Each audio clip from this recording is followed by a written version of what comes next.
हर साल हम एक नई शुरुआत सेलिब्रेट करते हैं।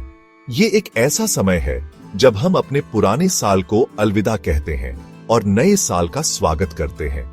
हम इसे अपने कैलेंडर्स पे मार्क करते हैं। ये दिन हमारे लिए एक नई उम्मीद और नए अवसरों का प्रतीक बन जाता है।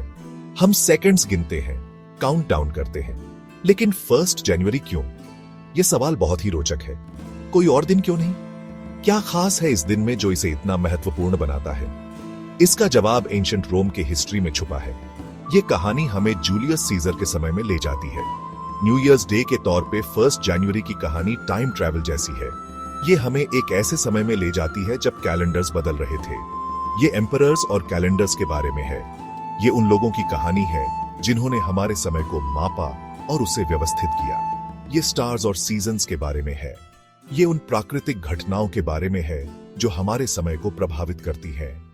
ये इस बारे में है कि हम ह्यूमंस कॉस्मोस में अपनी जगह को कैसे समझते हैं, हम अपने अस्तित्व को कैसे परिभाषित करते हैं।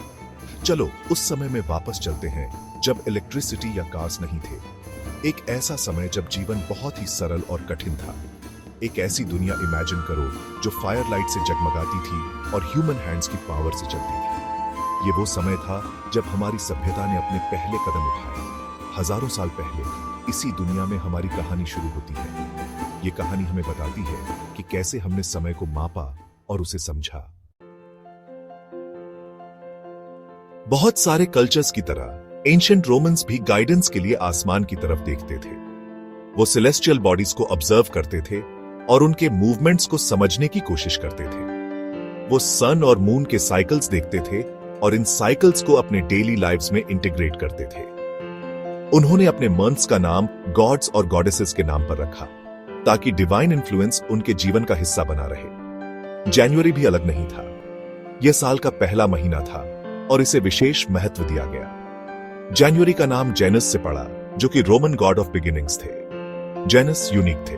उनके 2 चेहरे थे जो उनकी ड्यूअल नेचर को दर्शाते थे। एक चेहरा पास्ट की तरफ देखता था, जो बीते हुए समय का प्रतीक था। दूसरा चेहरा फ्यूचर की तरफ, जो आने वाले समय की ओर इशारा करता था। इस ड्युअलिटी ने जेनस को न्यू ईयर के लिए परफेक्ट गॉड बना दिया। रोमन्स ने नए साल की शुरुआत जेनस की पूजा से की।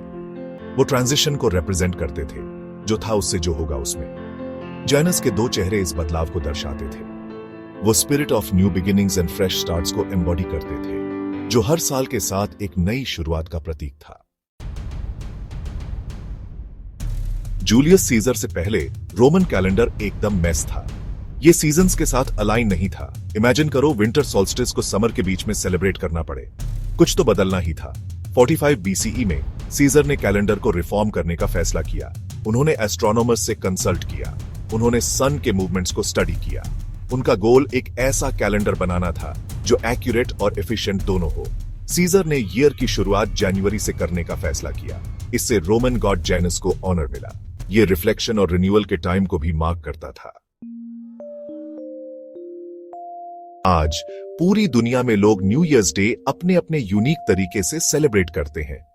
हर कल्चर की अपनी खासियत होती है और ये दिन हर किसी के लिए कुछ नया लेकर आता है।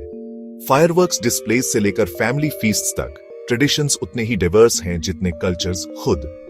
हर जगह की अपनी एक अलग कहानी होती है जो इस दिन को और भी खास बनाती है। चाइना में लोग वाइब्रेंट ड्रैगन डांसेस के साथ सेलिब्रेट करते हैं। ये डांसेस न केवल एंटरटेनमेंट का हिस्सा है, बल्कि कल्चरल हेरिटेज का भी प्रतीक है। इंडिया में होली का त्योहार कलर्स का रायोट लेकर आता है। ये त्योहार यूनिटी और जॉय का प्रतीक है जो लोगों को एक साथ लाता है। ब्राजील में बीच पार्टीज में फायरवर्क्स से नाइट स्काई जगमगा उठता है। ये सेलिब्रेशंस एनर्जी और एक्साइटमेंट से भरे होते हैं जो हर किसी को मंत्रमुग्ध कर देते हैं। आप सेलिब्रेट कैसे भी करें, न्यू ईयर्स डे हमें पास्ट के बारे में रिफ्लेक्ट करने और फ्यूचर की तरफ देखने का चांस देता है। ये समय होता है रेजोल्यूशंस बनाने का और नए गोल्स सेट करने का। ये hope, renewal and the promise of new beginnings का समय है। ये दिन हमें याद दिलाता है कि हर अंत एक नए शुरुआत का मौका होता है।